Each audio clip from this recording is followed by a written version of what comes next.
All right, sorry to interrupt the song, but it is 6 o'clock on Friday, November 3rd, 2017, and you guys are listening to Pop Culture Water Cooler out of the KXOU sound booth. I am one of your hosts, Kendall Watson, and I am right next to... Eric Knapper. And I'm Joshua Walquist, your final host for the night. All right, and we are coming off a week's break. We actually did not intend to have a show, not have a show last week, but we actually were going to do a show live from WizardCon in Oklahoma City. But technical problems do apply. So technical problems finding people, just about everything. Yeah, everything about fell through at the last minute. So we greatly apologize, but we are back on schedule and should be for the rest of the semester. So like I said, you're listening to Pop Culture Water Cooler, also on KXOU, the voice of OU. You can find us on social media, on Facebook and Twitter at PopCultureWC is our handle.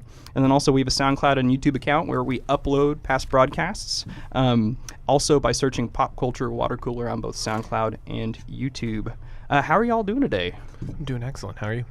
Doing all right. A little under the weather, but I think I'll be fine to... Yeah. Well, I don't think it helps that it is kind of actual outside weather, kind of gross too a little bit. So, yeah. No, you people listening can't see, but I'm bundled up in my coat even inside the booth here. Yeah, it's getting a little cold. I'm kind of, I don't know. I look forward to it not being summer, but I don't look forward to it being winter. So this is a pretty late fall, to be honest. Yeah, it's true. But we are, like I said, coming off this past week. We are early into November. Movie season's officially going to be picking up now. I can't wait. Yes. After the drought that has been the past couple of weeks. Well, we aren't going to talk about this movie much, but I guess we might as well mention Thor Ragnarok came out. Yeah, it's actually on my news list, so we'll get to it in a sec. But real quick, before we push any further, I have been asked by the OU Food Pantry to plug in a little bit of information, so let me read this out to you guys. Did you know that 1 in 6 Oklahomans experience food insecurity and hunger?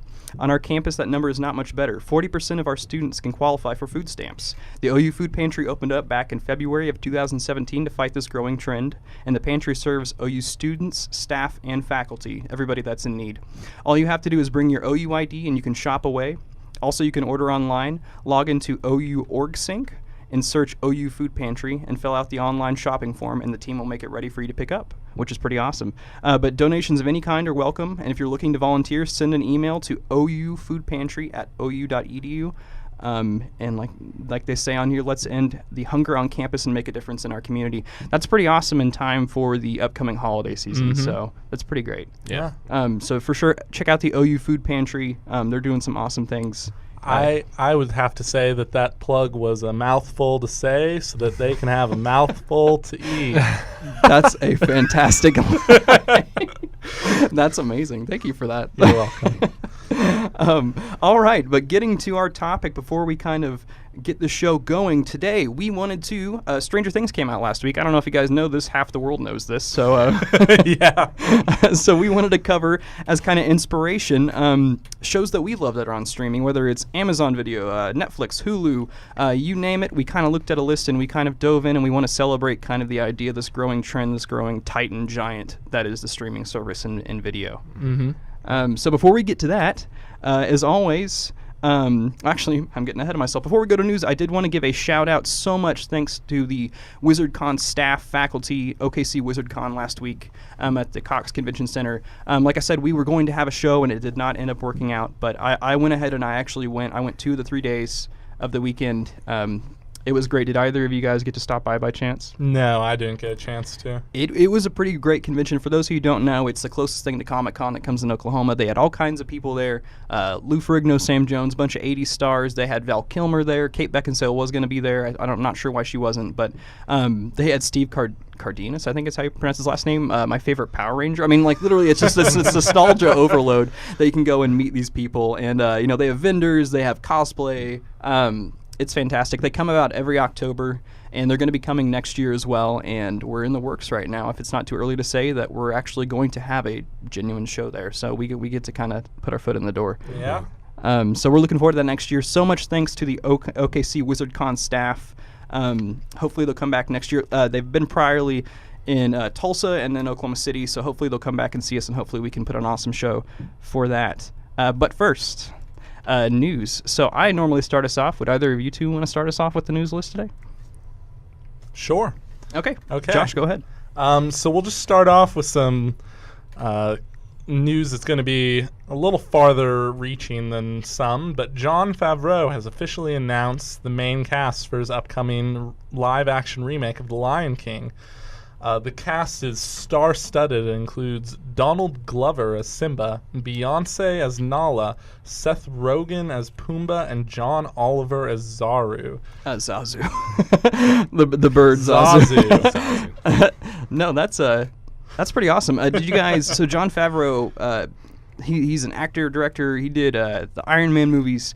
He also did. Did you guys see the live action? He did the live action Jungle Book as well. Did you guys see that by chance? I did. Is it good? I actually haven't seen. I saw it. The live action Jungle Book was actually really good. It was tentative at best to call it a live action movie, and I think this Lion King remake's going to be the same, but just a higher level of animation than previous Disney entries, and they did a really good job translating the movie for the most part to a much more serious set of themes and whatnot, but it was still quite good. Do the animals talk like in the... The animals do talk, yes. And I think, honestly, I remember... And sing occasionally as well. Josh, I don't know if you agree. That's expected. Yeah. Well, I heard... I heard there was just, like, bare necessities. I remember hearing all over the place when it first came out. So I remember when this movie first came out, Jungle Book, that is the live action, not the original. I wasn't alive then. I thought it was kind of genius in a live action sense because you only have one character, and then everybody else is voice cast. I'm not sure how the Lion King live action, how is it live action? It's like at that point. That's what I was saying. This one is you're calling it live action just because it's a higher level of animation, like it's aiming for a realistic look. I don't know if they're actually going to go down to savannas or shoot anything outside of well, I don't even see the point of shooting anything at this point. They don't even need to point the camera at a green screen. They just need to computers, animate. They don't even need a camera for this film. What do you guys think of the casting of, for instance, like Seth Rogen as Pumbaa or like John Oliver as Zazu? There's a couple more I didn't add on there, or even like Donald Glover as Simba. I love him. Donald Glover's awesome. Yeah, and from Atlanta. I mean, he's awesome in everything he's in, even Community. I mean, I think he'll be great. I love that, especially kind of looking to the original Lion King. I love that they really went with the idea of an African American cast. Oh yeah. I think that's great. I think that really is great for the community too, and that culture, and then those actors. So I think that's cool that they're kind of sticking with that. But what do you guys think? Any particular castings that you're kind of cocking your head at, or anything that you kind of get from that? Well, I think in reference to what you're saying, I think it would add like a certain authenticity to it, probably. Sure. Yeah. Definitely. Yeah. Even like I personally love John Oliver. For those who are not aware, he's like is a comedic satire news for the most part. He's not always satire, but he has Tonight with John Oliver, or Last Week Tonight with John Oliver, but he was on The Daily Show. But he is, in my mind, like the perfect choice for Zazu. Like he's just this super like you think a British person. Like, He's got a signature whine that I think he's going to bring to the role, and I like that. Sure, and even Seth Rogen as Pumbaa. I mean, that's interesting to me, but I'll see it. I kind of wish Timon was James Franco, like in that instance. But I don't know. I'm looking forward to it. I really don't know. They seem like a couple of Hakuna Matata guys. Yeah, exactly. Yeah. They would fit perfectly. I'll go see it. I like Donald Glover. I like Beyonce is Nala. I'm sure she'll have some awesome song that she can sing. Yeah. Oh yeah. But she's much more than that. I mean, she's acted before. But I'm excited for this. So, Jon Favreau and The Lion King. Good deal. All right, what's next, Eric? Well, Quentin Tarantino has announced he has completed the script of his 9th feature film. Sources say it will cover the Manson family murders of the 1960s. Tarantino has said he has plans to retire after his 10th feature film. Sad. Yeah, that's and he's actually said that for the 10th part for a couple of years now. Yeah, I've definitely heard that for a while. Yeah. He's definitely taken his time, to be fair, but I'm excited. To be honest, I don't really know what to think of a Quentin Tarantino Manson murder story. I think it sounds actually really interesting. Like, he's done 2 westerns for the past 2 films he's done, and the last one, in my opinion, wasn't, The Hateful Eight you're talking about? The Hateful Eight wasn't exactly what I expected from him. So hopefully these 9th and 10th films will he'll go out with a bang. Sure. Yeah, and just out of curiosity, what in your mind about the Hateful Eight did you not think quite connected? I felt like, I'm sure you guys know about the screenplay leaks that he had with, pre-production of the Hateful Eight. And didn't he, take it off the slate because of that? And then he was like, you leaked it, I'm not going to make this, and you ended up making it? Yeah, he ended, well, I thought he wrote something different. Maybe he did. Yeah, I didn't know anything about this story, to be honest. I went into it it was suddenly out, and I was like, okay, cool. Yeah. Well, I think I could be wrong, but my what I understand is that he wrote something and it got leaked. So in spite of that, he wrote something else, and I think that caused the script to be a little less Tarantino than it should have been. Yeah, I mean, I agree. Yeah. I know he did express plans on making it into a play, the Hateful Eight, which I think is, it'd be easy. I mean, it's all one location. And I mean, it's very much like Reservoir Dogs. Although Reservoir Dogs has more than one location, but it's very much character based. Yeah. And so it'd be easy for a play format.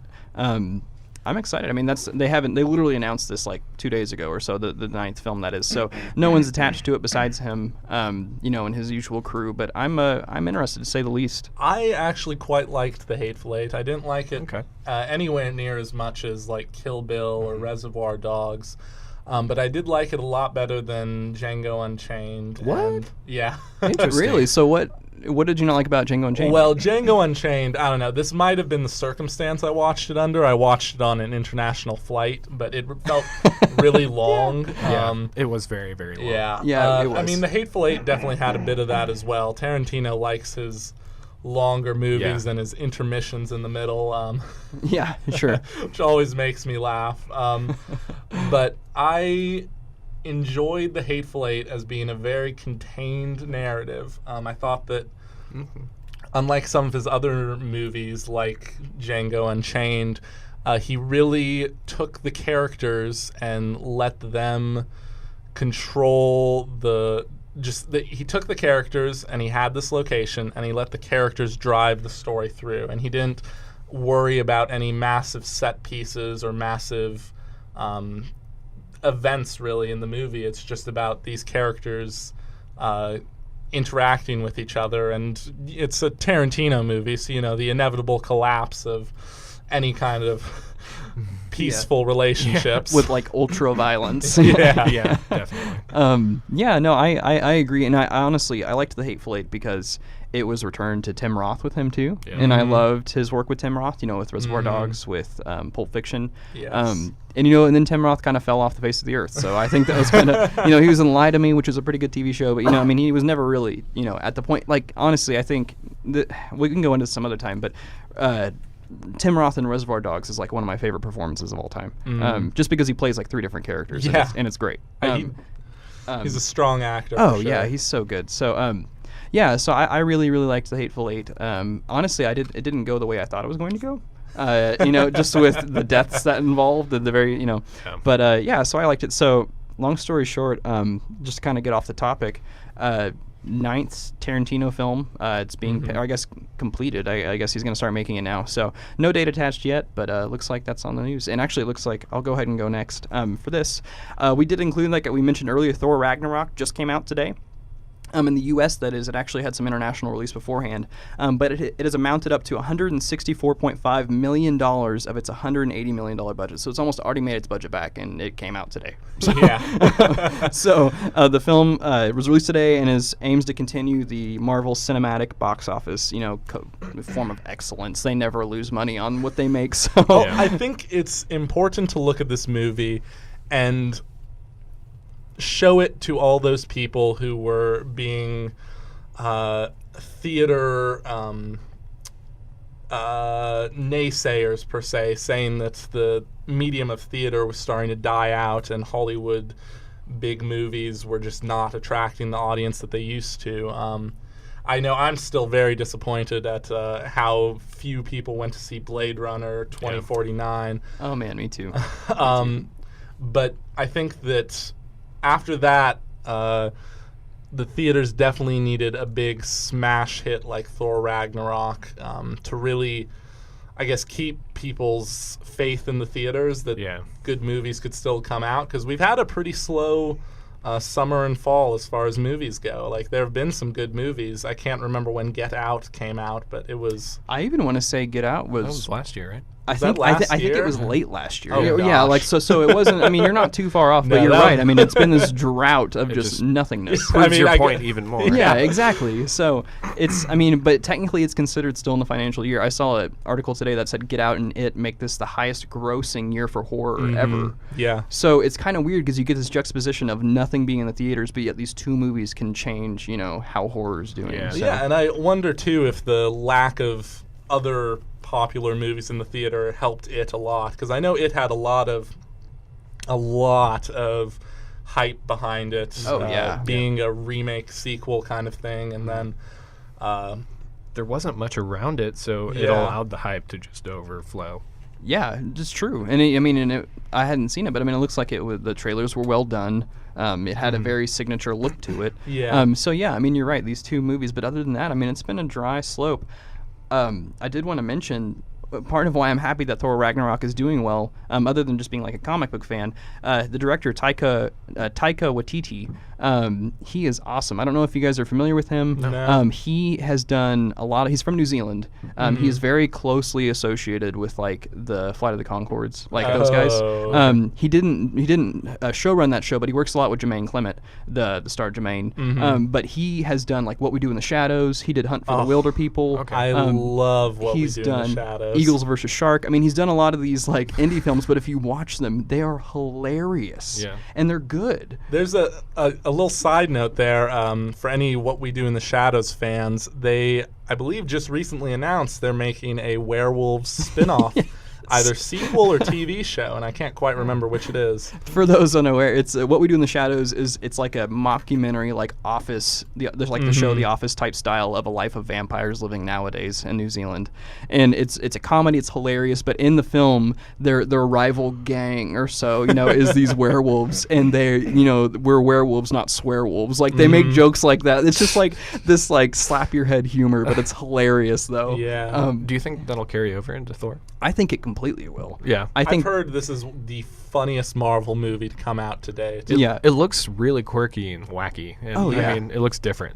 And I like it. That's just, that's like his style, which makes me so much more excited. Like the whole Thor in the trailer when he's like, he's a friend from work. Like that's totally a Taika Waititi joke. Okay. Like, so I'm really excited. What were you going to say, Josh? Well, I was just going to say, this is really off topic, but I thought I'd bring it up while we're sort of on the subject of these Office-type comedies.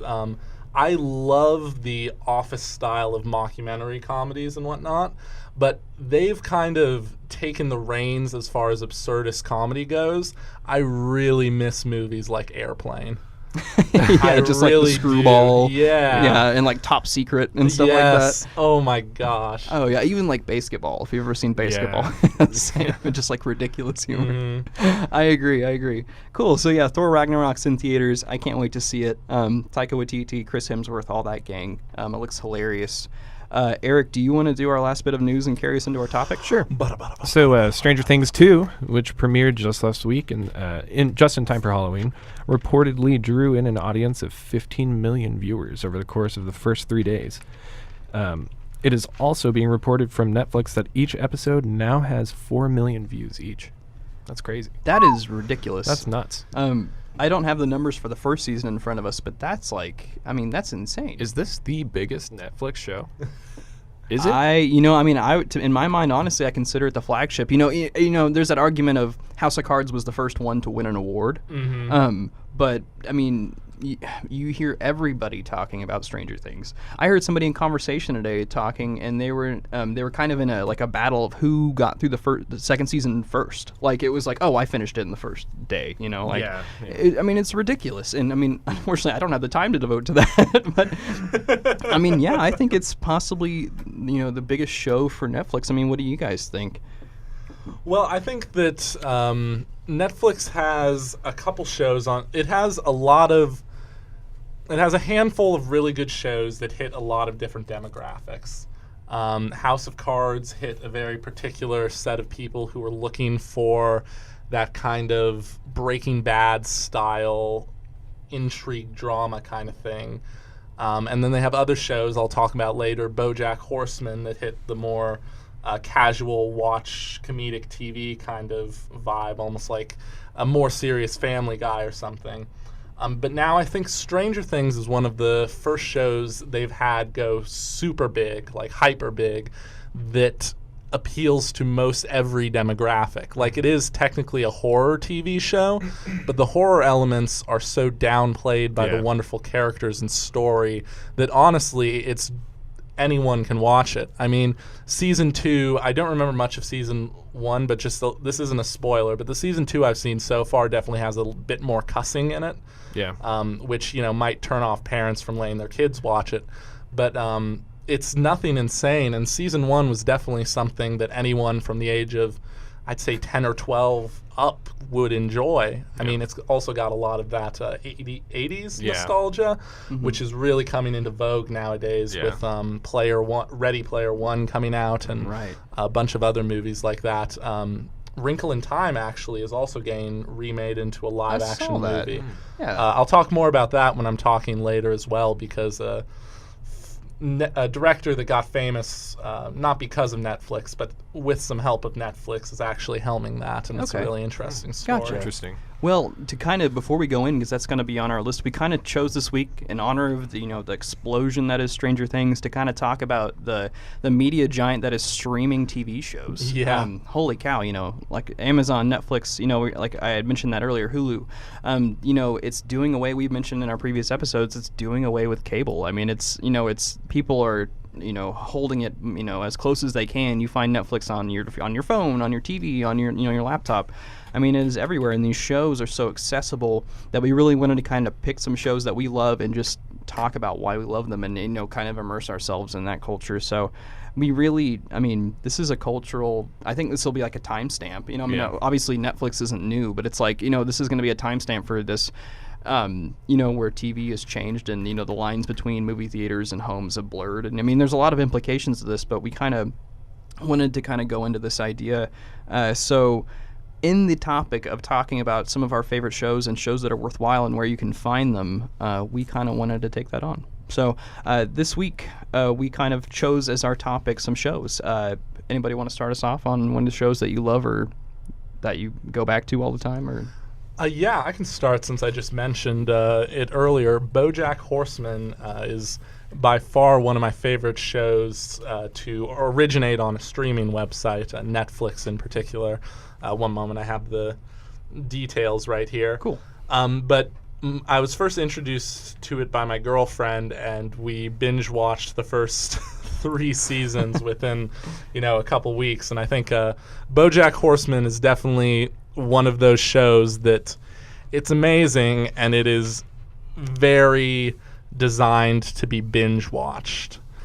I think that's something I'm sure we'll come back to a lot, is that Netflix is really starting to get the hang of these end of episode semi cliffhangers that really make you want to just start the next episode. Just, press enter or X or something, then just goes to the next episode. Yeah, it used to be that these end of episode cliffhangers would have to keep you hanging on to your toes for the entire week until it came out the next week, and it had to attract the audience back to the next week. It's really satisfying just being able to be like, oh, next episode. Yeah, and some even say, like, well, now they have the option that it's just leads you into the next. Says a countdown. Do away with intros. I've been watching Stranger Things on Netflix, and this is I don't know how interesting this is to any of you, but I noticed that they have a countdown timer after you finish an episode before the next one starts. Every other show I've seen, it's somewhere around like 20 to 30 seconds. Stranger Things Season 2 is 5 seconds before it plays the next episode. It knows that you're... It knows. There's even an option to skip the intro now. Yeah. Netflix, which is cool. Which is great. I will say, especially having a roommate scenario, it's like if you're watching The Office at 1 in the morning, it's like you don't want that loud intro every time. Well, anyway, back to BoJack Horseman. The basic premise of the show is that it kind of takes on that childlike. It satires the childlike quality of talking animals, in that it's this world where animals talk and are kind of anthropomorphic, and that's just kind of how it is, and it's how it's always been, and certain historical figures are now animals, and it's just this animated world like that seems really childlike at first glance. But the story follows the titular character BoJack Horseman, who plays a aging Hollywood star who used to be really famous 20 years ago, but now he's just kind of a raging alcoholic who everyone hates. And he's a horse, right? Yes, and he is a horse. Horseman. Okay. So it kind of follows his story as he kind of tries to retake his fame and really find himself again amongst this Hollywood machine that he's helped build and has been a part of all his life. And it is a very satirical show in that it really, really does not make Hollywood look like a very good place at all. It is constantly criticizing Hollywood and major motion pictures and just the entertainment industry in general. And it really takes a look at how the entertainment industry damages the stars, and how, I mean, I guess that kind of sounds like King's complaining a little bit, you know, in that it's talking about how these rich people don't always have the best lives. But I think it's definitely a show that's interesting to watch, and it's hilarious. It's kind of an absurdist comedy at times, especially since it's animated. It takes advantage of that a lot. But yeah. And what kind of flavor is the humor? Like, is it darker? Or is it's very much darker humor. There is not a whole lot of, I guess, death per se. You know, death is still taken pretty seriously in the world of the TV show. But the humor revolves a lot around sex, drugs, alcohol, and then on the opposite side of the spectrum, around really childlike characters amidst these things, you know? Yeah. And it's, correct me if I'm wrong, it's Will Arnett is the star, right? Will Arnett, the Lego Batman voice. I love Will Arnett so much. He's great. And then it also has like a lot of other people in it too. I think it's like Allison Bree's in it, I think. And then... Yeah, the lead characters are Will Arnett. You might also know him from Arrested Development. He was one of the main characters there. Of course, Aaron Paul. We can't forget him. Yeah, Aaron Paul plays one of the main characters, and he is incredible in it. Really? Allison Brie plays another main character. Okay. Amy Sedaris. Does She's great too. Amazing job in this. She's really funny. Her character is probably one of my favorites. And then the other really main character is Paul F. Tompkins. I love Paul F. Tompkins too, by the way. Cool. They have a very good cast for it. Cool. And it came out in 2014 originally. Is directed by Raphael Bob Waksberg. Do you know? I'll ask real quick, Josh. You might have to help me with this. I saw like a video essay thing, or like a list of best like TV shows or TV episodes of all time. And there's an episode from BoJack Horseman that keeps joining these lists because it's an episode where he's underwater and he doesn't speak the entire time, but apparently, and that's like all I've seen of it though, but it keeps making these lists. Why do you think why is this episode like worth talking about? Okay, well, that episode particular, yes, he goes to an underwater city where a bunch of aquatic creatures live, because the aquatic creatures are also anthropomorphized into human-like people, so they have their own civilization.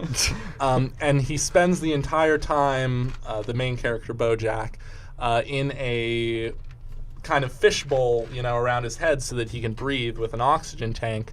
But he can't get his communicator working properly until the end of the show, because he doesn't like listening to instructions or anything, you know, so when somebody tells him how to work it, he just doesn't listen. So he spends the entire episode, he's gone down here to look for somebody he's offended, I believe, one of his co-workers who he respects a lot, but he's offended. And he spends the entire episode trying to find her, only to not really be able to talk once he gets down there. And it's an amazing episode in visual storytelling. And I think that BoJack Horseman does that really well, in that it shows a lot of things rather than talks about them, which I think is something that a lot of these animated comedies like Family Guy or The Simpsons really lack. Is they feel sometimes a lot more like sitcoms that are animated, and BoJack Horseman really takes advantage of the fact that it's animated, so that it can really get the absurdity out of these concepts, like it really takes a look at how absurd society might be if animals were walking around as people, and it plays everything that it can for a joke, both visually and in the lines and the dialogue, but the story is so dark. That's the other thing. Like, it has all these jokes all the time, and they're hilarious, but then the characters' lives are just falling apart before your eyes. Okay, gotcha. Cool. Eric, I cut you off. What were you going to say? Oh, I was just going to say, like, I watched, like, maybe the first 3 episodes of it and did not understand. I didn't get anything out of it. But how many episodes should I watch before I'm like, I should get it? I don't quite remember how long I watched it before I was hooked, I watched it with somebody who had already watched it. Okay. So it was my girlfriend, so it wasn't really one of those, I can just say I don't like this and walk away kind of things, But the characters, the characters grow on you. Yeah. And once you start caring about the characters, and I mean, if you don't get the humor of the first couple episodes, then it's just not your humor style, Okay. I think that Eric's that's like, noted. Okay. I think that that's pretty clear. The humor is rather consistent through the entire show. So I'll give it another chance, that's for sure. Yeah. Cool. All right. Last things you want to add on BoJack Horseman? Well, I think that it's important because it really brings a lot of gravity and seriousness, gravity and respectability back to not only comedy but animation as well. Both of those. It is an animated comedy, which usually is a recipe for cheap television. Yeah, sure. And this show really, whether you like the humor or not, really aimed to be something more than that. And I think that critics definitely agree that it is something more than that. Cool. I think just one last little note. I think that the Disaster Artist, which is coming out pretty soon, is also trying to hit on some of those same notes of taking itself seriously enough to make a point, but then still being able to joke about everything and anything. Yeah, that's an interesting balance that I've noticed in what looks like, what I think the Disaster Artist will contain. Yeah, I'm not going to spoil the trailer, but I've heard and seen that the second trailer really tries to tug at your heartstrings some, and I think it does a pretty good job. That was one of the things that surprised me the most. I know we're way off topic now, but that's the name of the show, man. But the Disaster Artist, the 2 trailers I've seen so far were not what I was expecting. They really sympathize with the director, who everyone else... Tommy Wiseau. Yeah, Tommy Wiseau, who before this came out, everyone was like, oh, he's just this psychopath who made a movie that was awful. But now it's really taking a look at why, hey, he's an artist just like anyone else, and, that's to be respected for what he did. Yeah. How much can the internet make fun of one man? Yeah, seriously. With The Room, you would be surprised. Yeah. Anyway, I will pass the baton down to the next person because I've taken up a bit too much time on this. Oh, hi, Eric. Hey, what's up? So last week, I was bashing Netflix, saying that I didn't really like Netflix shows, but a show that you talked about last week, I decided to turn on my TV and check it out, and I really like it. It's called Mindhunter. Mindhunter. Yes. Mindhunter. And not Mindhunter. But yeah, basically it's about this FBI agent named Holden Ford, and he is like this sensitive male main character, and he really strikes me as this like intellectual guy. But anyway, he is trying to bring like consideration of a subject's environment as well as their biology into criminology. and like theories of social deviance in the 70s. Okay. Yeah, and it's super interesting because a bit of nature versus nurture. yes, there. a lot of that. Huge. A lot Huge. of that. Yeah. And we might want to explain that a little bit for those who haven't taken a basic psychology class. Yeah, so because I mean, we are professional psychologists now. Oh yeah, Right. yeah.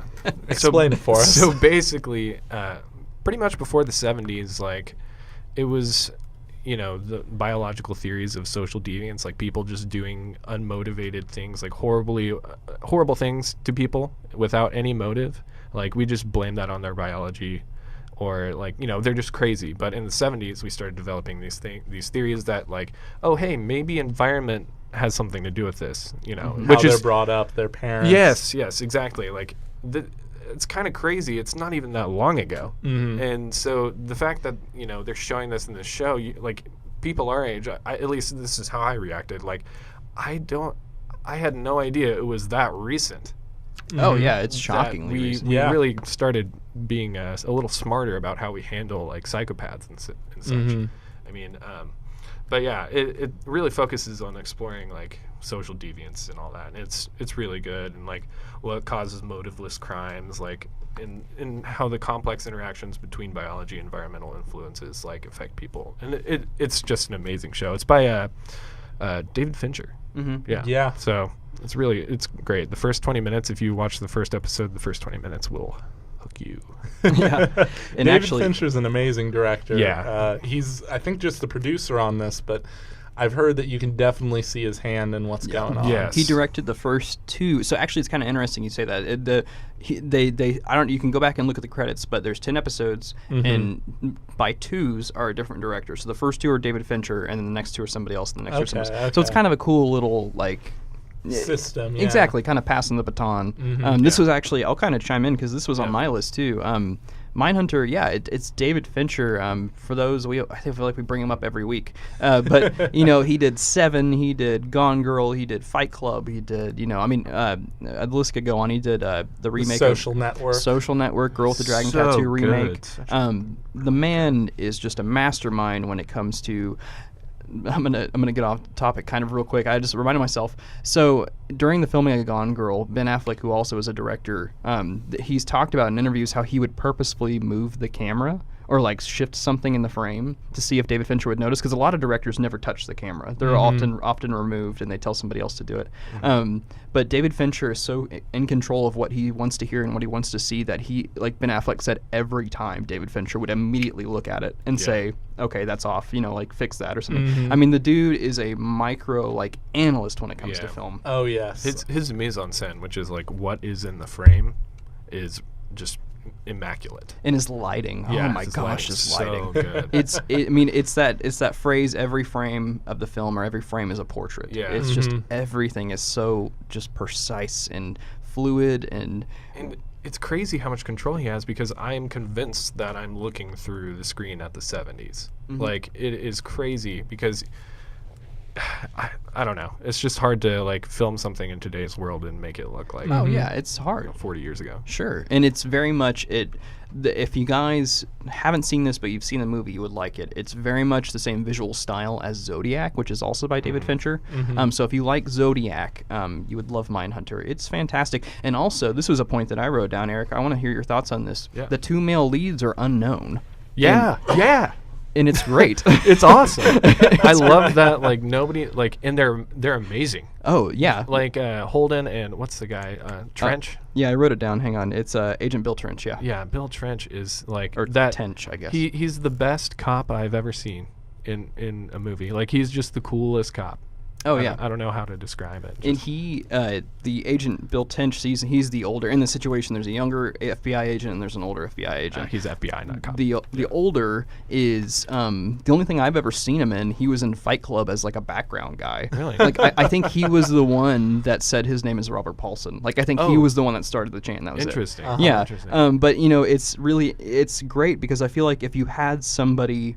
Kind of what, and actually I'll use this example because I'll talk about House of Cards later, but like if you had somebody like Kevin Spacey in the role as the main cop, I feel like it would be distracting from the story. Yeah. And I feel like David Fincher did that on purpose because he actually wants you to realize this was a thing. Like 40 years ago, that you keep hearing this phrase in the show that they were just born bad. Oh, they were born bad. That's why they did it. They were born bad, and you're dumb for not thinking that. You know, it's crazy. And so I really think it's an important point, because that's even prevalent nowadays of why people do things. Like, we still to this day, you know, I mean, there's a lot of sides divided on like the Justice Department and how we handle mentally ill people. And so that's a really important topic, and the show is great because it really kind of dives in. I mean, and to be fair, it's very biased. It is not middle of the road. It takes a stance. But it even goes so far as to like show the law enforcement and how they totally don't consider this at all, like how a person is raised, you know. Sure. It goes into that, saying like law enforcement back in the 70s did not care about how you were raised, and like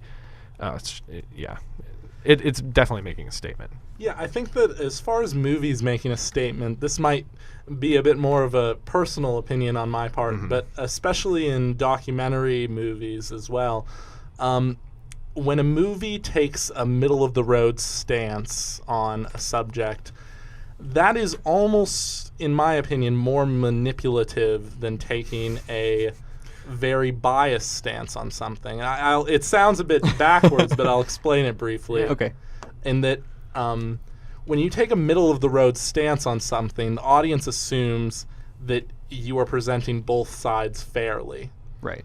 By taking a middle-of-the-road stance and pretending that you aren't biased towards one side, it's almost like lying to the audience and telling them, oh yeah, I'm fair to both sides. These are all the facts. These are totally all the facts, you know? Right. Yeah. And by presenting a biased argument, you present a pure argument, you know, on that side. You admit your ideological perspective. Yes. And I feel like in that instance too, I feel like not only are you admitting your point, but you're admitting your faults. Yeah. Like you're saying like, hey, I might be scrutinized for this, but this is what I think. Yeah. I think it's important for media, not only movies, but TV, music,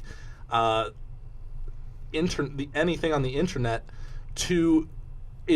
I prefer it when it tells me what it's trying to make me think, what it's trying to make me believe. And when it doesn't is when I get more afraid of it. Yes. And when I'm more tentative about it. And I think that it is important that directors like David Fincher, who have such a power over the camera and over manipulating the audience's emotions, are willing to say their opinions bluntly like this and not try to trick the audience into believing what they want them to. Yeah.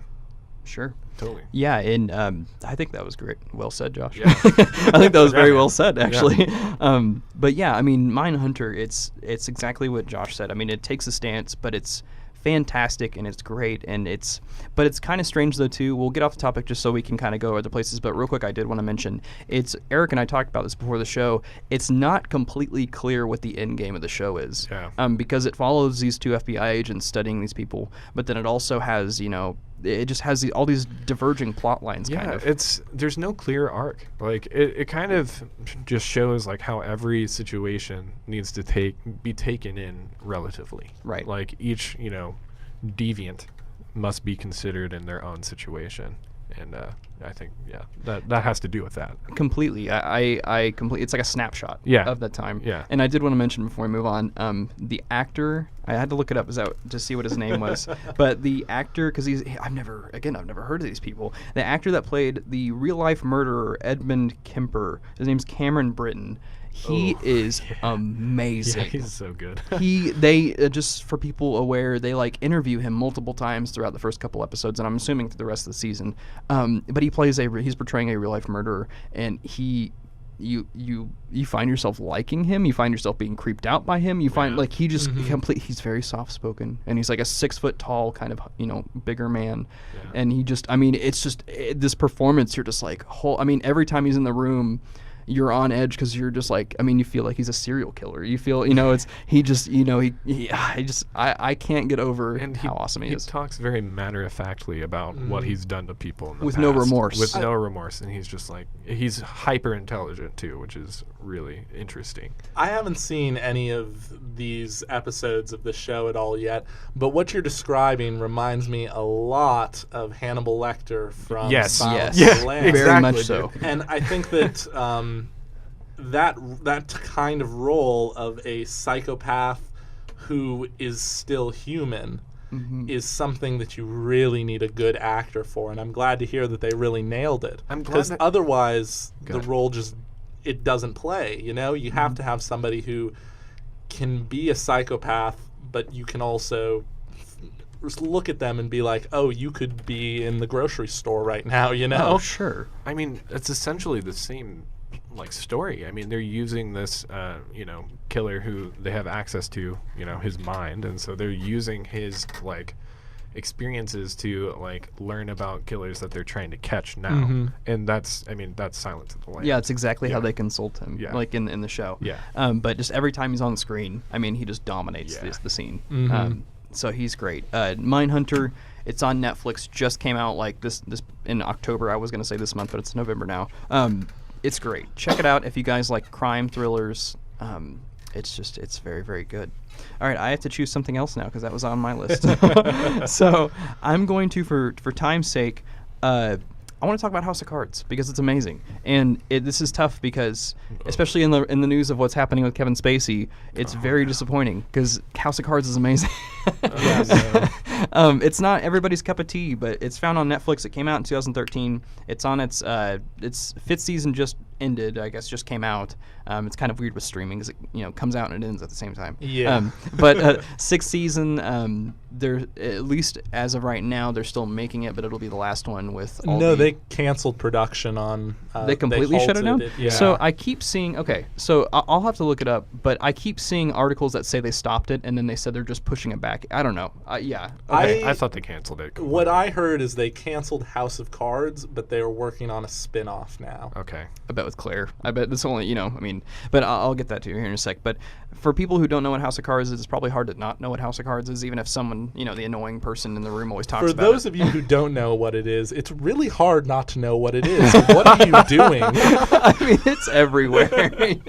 Anyway, continue. It's created by a guy named Beau Willimon, but he's also in tandem with the producer David Fincher. Shocker. David Fincher, he comes up every show. It's starring Kevin Spacey as Frank Underwood, Robin Wright as Claire Underwood, and Michael Kelly as Douglas Stamper. The synopsis is a congressman works with his equally conniving wife to exact revenge on the people who betrayed him.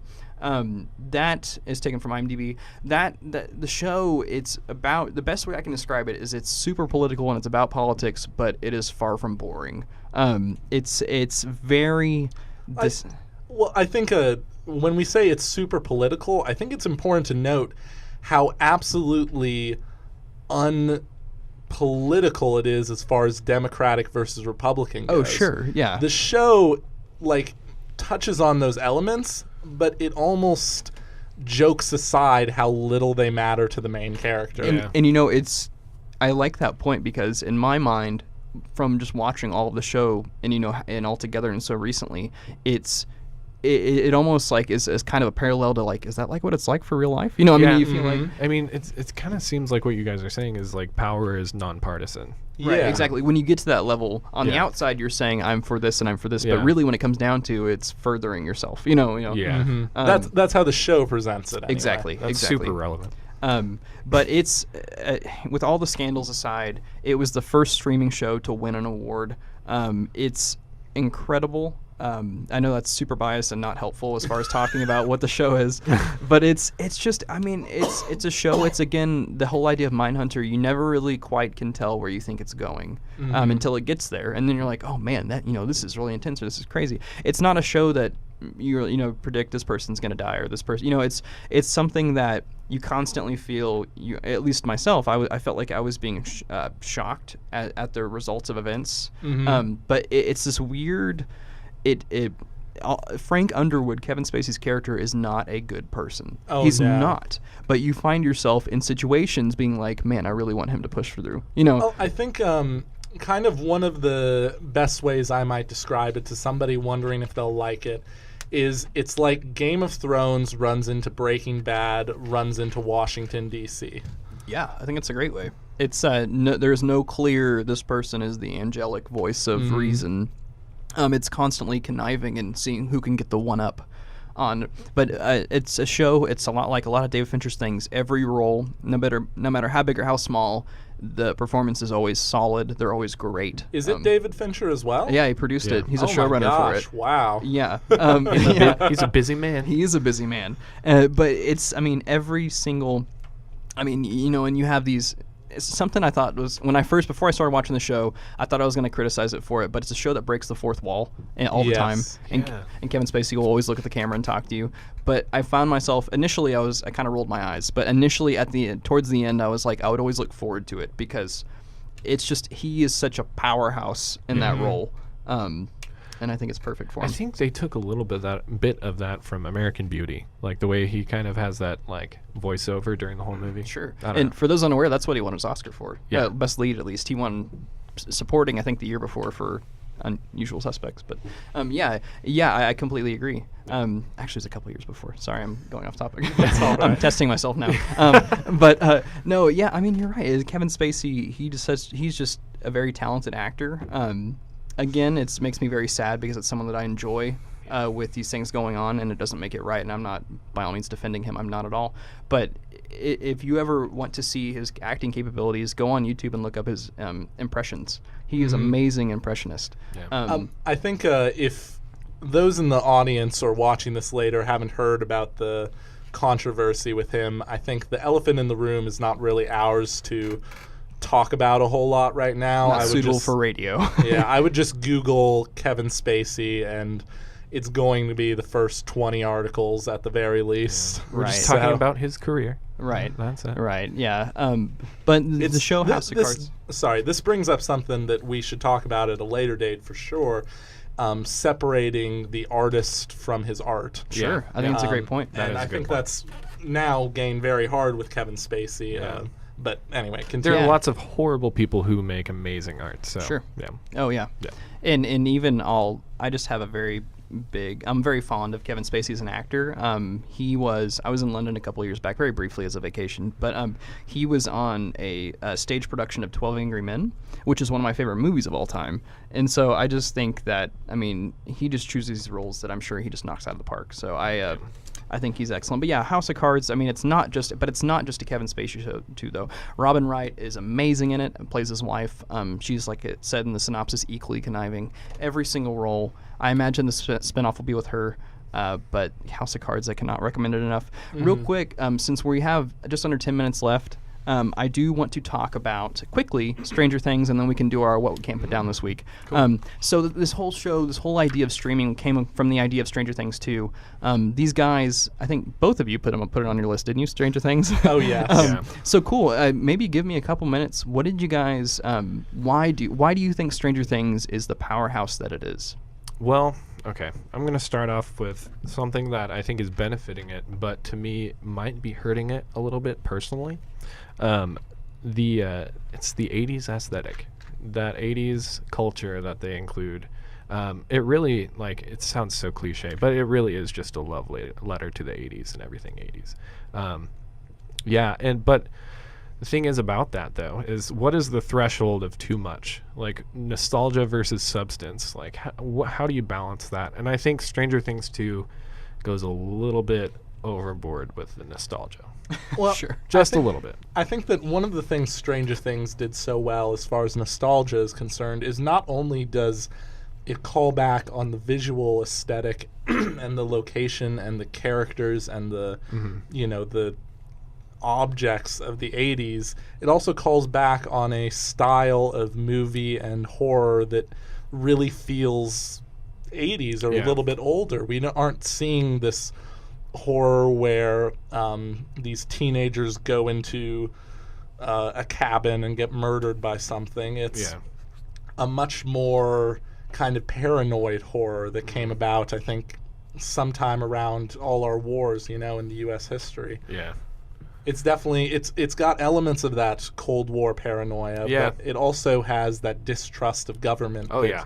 Yeah, it was so prevalent during that time in movies and films. Yeah, it's really interesting. It's like there are certain, I don't want to spoil anything, but there are certain elements of season 2 that are like very anti-bureaucratic. Mm-hmm. So don't want to say any more than that. I don't want to say anymore. But, yeah. Yeah, I mean, you're right. It's a love letter to the 80s. Even in the font of the show, that's the D&D font. I just like it's a little trivia fact that I like. But yeah, it's even like looks like the cover of a Stephen King novel. Yeah, it definitely does. Yeah. And even in season 2 of like the first or second episode, they play the Ghostbusters theme. I mean, this is constant, just callback. Is that too much? Like, is that too heavy-handed? I mean, I thought it was, to be honest. Yeah, I thought it was too. But I can see why people like it, though. Yeah. Just because the 80s, it's keeps going in and out, but it's constantly a trend. Yeah. The love for the 80s, at least that is. I mean, it has a really cool aesthetic. Think about it this way. I mean, the 80s is more over in your life than you think. I mean, Blade Runner is literally from the 80s. The movie. It's constantly the 80s is constantly being thrown back to. And I think it's like the 80s was that time where it was like we are on the verge of like a postmodern culture, you know.